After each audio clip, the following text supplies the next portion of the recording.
In addition to getting the truth to the people, Director Patel is getting the bad guys off the street.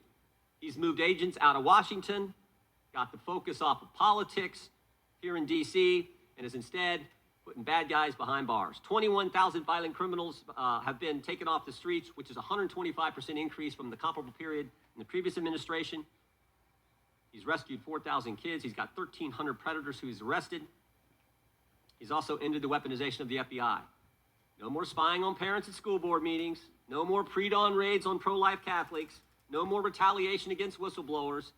And he's given us information that Chris Wray didn't. Maybe said better, he's given us information that Chris Wray wouldn't. Director Wray didn't tell us that there were 26 confidential human sources at the Capitol on January 6, 2021, even though he was repeatedly asked about that by members of this committee.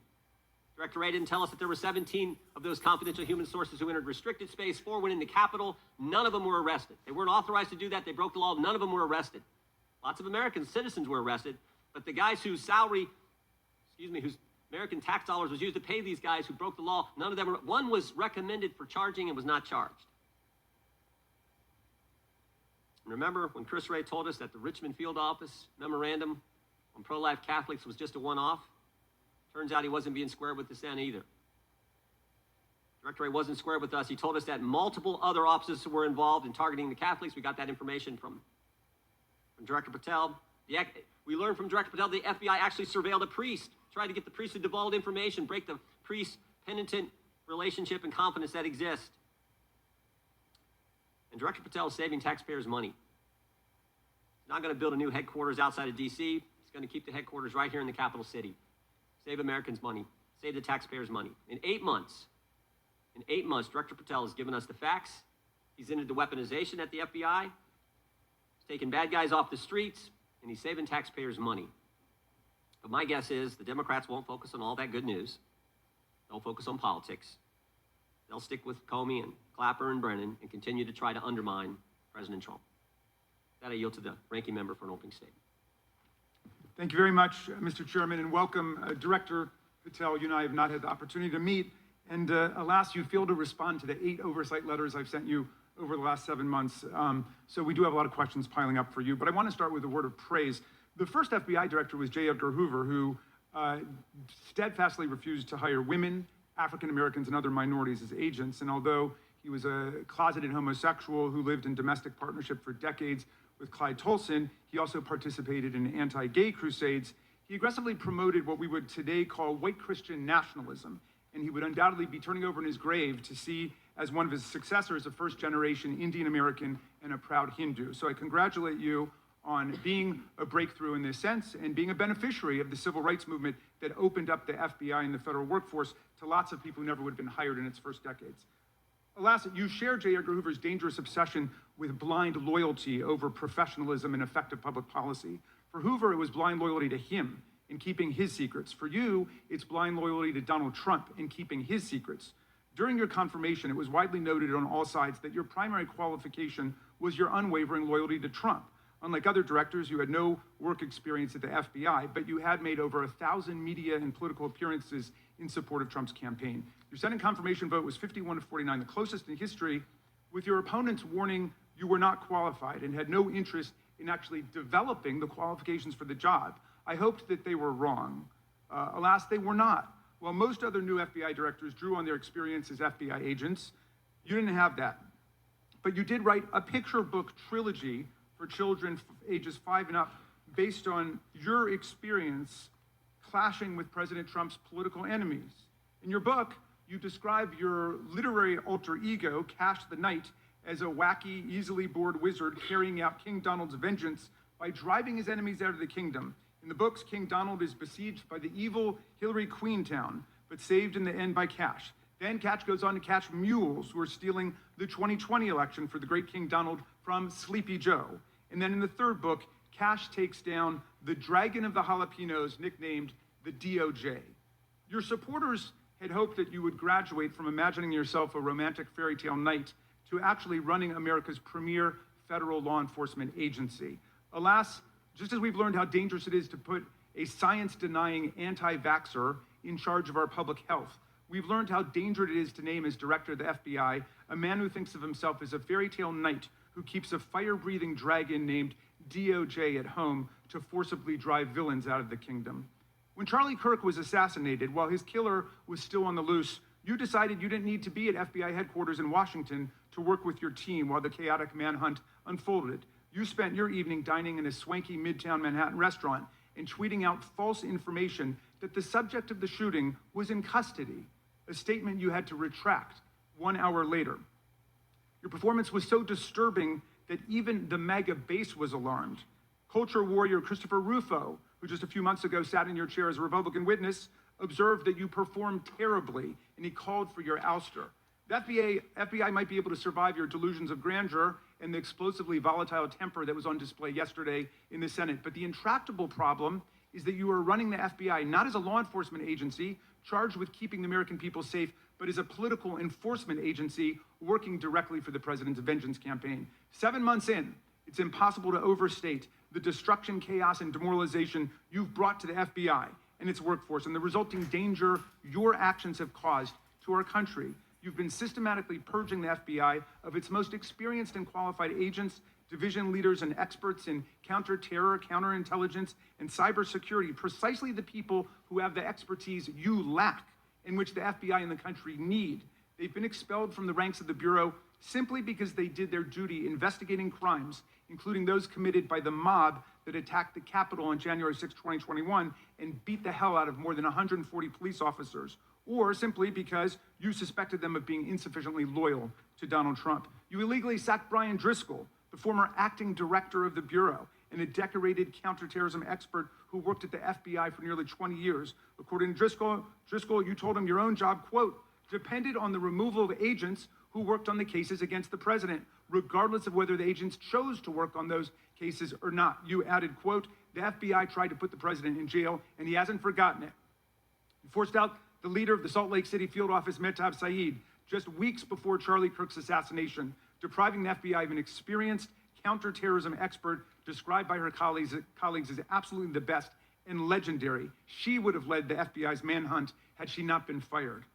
When Trump decided that rounding up immigrants with no criminal records was more important than preventing crimes like human trafficking of women and girls, drug dealing, terrorism, and fraud, you ordered the 25 largest field offices to divert thousands of agents away from chasing down violent criminals, sex traffickers, fraudsters, and scammers to carry out this immigration crackdown.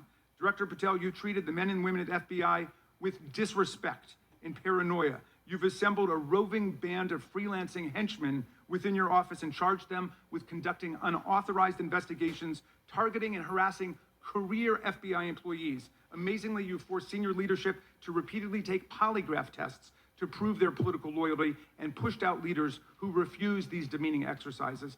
And now we're seeing one very clear reason why you want to build a political FBI, the Epstein files. You want an FBI blindly loyal to Trump and to you as his enforcer so you can continue your cover-up of a massive international sex trafficking ring with more than 1,000 victims betraying all of the survivors of the sexual violence. Before you got in this job, you called for full release of Epstein files, telling podcaster Benny Johnson that the only reason the list was not released by DOJ and FBI was, quote, because of who's on that list.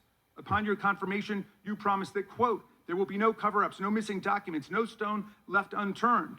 And anyone from the prior or current Bureau who undermines this will be swiftly pursued. This spring, you ordered hundreds of agents to pore over all the Epstein files, but not to look for more clues about the money network or the network of human traffickers. You pulled these agents from their regular counterterrorism or drug trafficking duties to work around the clock, some of them sleeping at their desks, to conduct a frantic search to make sure Donald Trump's name and image were flagged and redacted wherever they appeared, whether an email, a text, a letter, an interview, a photograph, or a video. In May, Attorney General Bondi reportedly told Trump that his name had indeed appeared multiple times throughout the Epstein files. And not long thereafter, in July, you and the Attorney General released a memo claiming that, quote, no further disclosure would be appropriate or warranted. In a few short months, how did you go from being a crusader for accountability and transparency for the Epstein files to being a part of the conspiracy and cover-up? The answer is simple. You said it yourself, because of who's on that list. Donald Trump's relationship with Epstein over the years is well documented. A week ago, the Oversight Committee released Trump's disturbing birthday book, Note to Epstein, written over a drawing of a woman's naked body, referring to a, quote, wonderful secret. The Oversight Committee obtained the note from the Epstein estate, not from the FBI, raising questions again of whether the FBI has been withholding documents. While you're unleashing the FBI to cater to Trump's desire to shut down the Epstein inquiry, the first 9 months of the Trump presidency have seen a spate of political violence and domestic terror events. We saw deadly attacks on political figures on both the left and the right, the brutal assassination of Minnesota Democratic House Speaker Melissa Hortman and her husband, and the attempted murder of Democratic State Senator John Hoffman and his wife, who miraculously survived a combined 17 gunshots. We saw an arsonist set Pennsylvania Governor Josh Shapiro's residence on fire. And of course, last week, we saw the horrific, cold-blooded assassination of Charlie Kirk in Utah that has shaken the nation. 1 minute after Charlie Kirk was shot in the neck, a 16-year-old shooter in Evergreen, Colorado, radicalized by white supremacist ideology online, opened fire and critically wounded 2 other students at Evergreen High School. We've seen lethal anti-Semitic violence, including the murder of 2 young Israeli embassy staffers just blocks from the Capitol, and then in the attack on a gathering of Jewish people in support of hostages held in Gaza in Boulder in June. We've seen continued mass shootings at schools, like the domestic terror incident at a Catholic school in Minneapolis last month, which killed 2 children and wounded 18 others.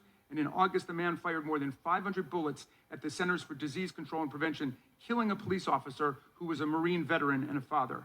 People like Melissa Hortman and Charlie Kirk should be able to participate in politics as elected officials or active citizens without being shot down in cold blood in the United States of America. People should also be able to go to elementary school, to middle school, to high school, to work, to the mall, and to church without being shot down in explosions of gun violence. The important position at the FBI requires a leader who puts public safety and national security and the rule of law first. I'm afraid, Director Patel, you've given us reason to believe you've used the powers of the FBI to serve Donald Trump and his agenda of partisan retribution. You've broken your promise not to do that. You've betrayed Jeffrey Epstein's victims and survivors. You've turned your back on the career law enforcement officers of the FBI. And as a result, you've left all of us less safe than before. Mr. Chairman, I yield back. Gentleman yields back. That opening statement may have been longer than any book director's ever written or anyone else has written. Without objection, all of the opening statements will be included in the record. We will now introduce today's witness. Mr. Patel has been the director of the FBI since February of 2025. He previously served as chief of staff at the Department of Defense, deputy director of national intelligence with the National Security Council, and also as a congressional staffer, as a federal prosecutor, where he focused on national security cases. And he also worked as a public defender in the state of Florida. We welcome our witness, appreciate his work, and thank him for appearing here today. We will begin by swearing you in. Director, would you please stand, raise your right hand. Do you swear or affirm under penalty of perjury that the testimony you're about to give is true and correct to the best of your knowledge, information, and belief, so help you God? Let the record reflect that the witness has answered in the affirmative. You can be seated as you are. You've been through this yesterday. Did a fine job. Please know that your written testimony will be entered into the record in its entirety. Accordingly, we ask that you summarize your testimony. Director, you may begin. Good morning, Mr. Chairman, Ranking Member Raskin, and members of the committee. I want to begin today by discussing the appalling assassination of Charlie Kirk. It's important for this FBI to be transparent without jeopardizing our investigation, so a little bit of the timeline is important. Charlie Kirk was unfortunately assassinated on September 10th. We immediately, the next day, released images early in the day in local time in Utah to start the public partnership in our manhunt for the assassin and culprits. At approximately 5 p.m. local time, I arrived on the ground and walked the crime scene myself, and we flew multiple FBI assets in and out to process DNA simultaneously while bringing in evidence response technicians, hostage rescue teams, and other experts to assist state and local law enforcement with their investigation. At 8 p.m. local on September 11th, the FBI collected and populated and promulgated at a press conference a video of the suspect on the grounds. We also released enhanced images. Due to that release that I directed and ordered, the suspect involved was apprehended and in custody at 10 p.m. local time. That's less than 2 hours after we did the video release and the photo release. So within 33 hours, that individual suspect was in custody. And his family, who has since been interrogated, specifically stated to FBI interrogators that because of the video that the FBI released at my direction, and because of the photographs that they released, they identified their son, they confronted their son when he swung by their home, and that's what led to his apprehension. We are still, the FBI, has that investigation ongoing, and it continues to be ongoing. And I want to thank the state of Utah and the state and local authorities there. And I also want to thank the Attorney General and President Trump for directing resources to allow us to conduct that investigation as we have. Under this administration, the FBI has arrested more than 23,000 violent criminals. 23,000 in 7 months. That's twice as many year-to-date last year. We've taken over 6,000 firearms off the streets. 6,000 guns are no longer in the hands of criminals in 7 months. We've identified and found and located 4,700 child victims. That is a 35% increase year-to-date last year. We have arrested 1,500 child predators. That is a 10% increase year-to-date last year in just 7 months. We've assisted our partners with countless counterterrorism operations around the world. We've captured, at the FBI, 4 of the most top 10 wanted fugitives in the world in 7 months. To put that in perspective, that's as many as my predecessor nabbed in the entirety of the Biden administration. We got 4, we got more coming. On top of that, in 2 weeks, thanks to the help of the CIA, we collected and captured one of the individuals responsible for the horrific Abbey Gate bombing that led to the murder of 13 service members. We did that in 2 weeks. They didn't do it in the 4 years of the entire prior administration. Nationwide, we've been executing our Operation Summer Heat, the FBI's national focus on targeting violent crime based on intelligence-driven operations. Ask the citizens of Seattle, Miami, Memphis, Charlotte, Chicago, New Orleans, to specifically highlight New Orleans and Nashville. There has been a 250% increase in violent crime arrests in those cities alone, and other mid-major cities that I've just listed. In just a few short months, we have already unleashed 1,000 FBI personnel across this country. Every single state across this country is getting a plus up. This is a fiction that the FBI is short or that we are compromising the men and women in the field. They do not need to be in Washington, D.C., so we're sending them into the field to each and every one of your states. Because of that, crime is at an all-time low. We had to do it because of the explosion of crime. And maybe the most important stat for Americans to realize in just 7 months, we are on track to produce the lowest murder rate in modern U.S. history by double digits. Those are results not of mine. Those are results of the men and women of the FBI. If you want to criticize me, bring it on, but do not attack the brave leaders in the field. We are also working 24/7, 365 on the opioid epidemic that is killing more than hundreds of thousands of people a year. We have seized 1,600 kilograms of fentanyl off the streets so far in 7 months. Year-to-date, 25% increase. To put that in perspective, that's enough to kill a third of the American population, 120 million Americans. 100,000 kilograms of cocaine and meth gone off the streets. Earlier this year, I highlighted in Cincinnati, Ohio, how we're getting creative to chase down those that were willing to do harm to our citizens, not just by striking at the heart of the fentanyl producers, but the fentanyl precursor companies in China. And we indicted for the first time multiple companies and individuals, not just in America, but in mainland China, that are producing the ingredients that produce and make fentanyl that kill our children. And we're going to keep going. Counterterrorism work, cyber attacks, and foreign adversaries are something the FBI must never sleep on, and we are not sleeping. In the counterintelligence space alone, this year, year-to-date, 30% increase in counterintelligence arrests from the DPRK, Russia, Iran, and China. And I want the American people to know, in this setting, there's a lot of work that the brave men and women of the FBI are doing we just can't get into, but they don't stop. Our cyber threats, ransomware attacks, those harming our children online. We have nearly a 20% increase in indictments and arrests in 7 months alone this year. We're going after those that harm our malware, infrastructure systems, telecom systems, and energy structure. Combating SALT and Vault typhoons are just a little bit of the examples we're doing. Maybe most importantly, under the counterterrorism and domestic terrorism umbrella, our nihilist, violent extremists, and those that label themselves 764, who wish to go online and convince children to maim and mutilate themselves and commit suicide. And we are producing record numbers of arrests under that umbrella organization. We even stopped an individual in the 764 network who wanted to conspire to kill an adolescent girl. He is now in custody. Transparency remains one of my main priorities at the FBI. And this is what I've done in my 7 months at the helm. We've produced more than 33,000 pages of documents to Congress to a variety of committees, including, I believe, 7,500 to this committee alone, if memory serves me correct. To put the 33,000 in perspective, my predecessor in 7 years produced 13,000 pages in total to the United States Congress. His predecessor in 4 years produced 3,000 pages in total. I repeat, I have produced 33,000 pages in 7 years to this Congress and will continue to do so. I'm dedicated to restoring the trust and the mission and the integrity of the FBI, and we cannot do so without congressional oversight, and I promise you I will continue to do so. On the Epstein case, the original sin on the Epstein case was how it was handled by Mr. Acosta when he first brought the case in 2006, 7, and 8. The original case had a very limited search warrant, had a very limited search window, had a very limited investigative window. I was not there when those search warrants and that investigation was launched. I would not have done it that way. They were limited to only 3 to 4 years of investigations from 97 to approximately 2001 and 2002 to 2005. Mr. Acosta allowed Mr. Epstein to enter into a plea agreement where he served weekend jails for trafficking minor women. He also was allowed to relieve jail to go home on the weekends.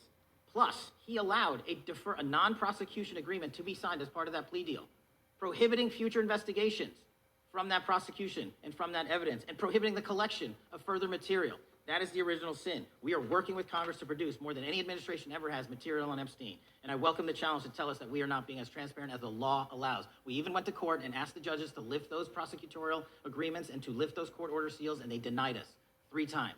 Congress is welcome to do the same and join the fight. And I'd lastly like to focus on operation that the president led in D.C.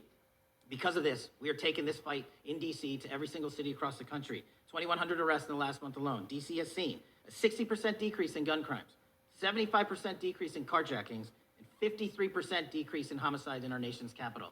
And rightly so. We're bringing that fight to the streets of America. I want to thank you for your support, and I'm proud to be the director that leads this FBI into a new headquarters building that they've needed for decades, saving the taxpayer $3.5 billion, and also providing our workforce a safe environment. If you don't know the calamity that is the Hoover Building, I invite each and every one of you to walk around. I'll give you a tour myself, and you can see where the cement falls on the heads of our employees that is only to be saved by netting, just to give you an example. Thank you for support to our mission, and I do want to highlight one thing about D.C. It's because the FBI gathered sources and evidence that we were able to, through our source network, identify the horrific murder of the DC intern, Eric Tarpinian. And I've spoken to his family, and we are working to bring them justice. And Mr. Chairman, in my 16 years, now my 17 years of government service, if anyone has any questions about my service, bring it on. Thank you, Director. We will now proceed under the 5-minute rule.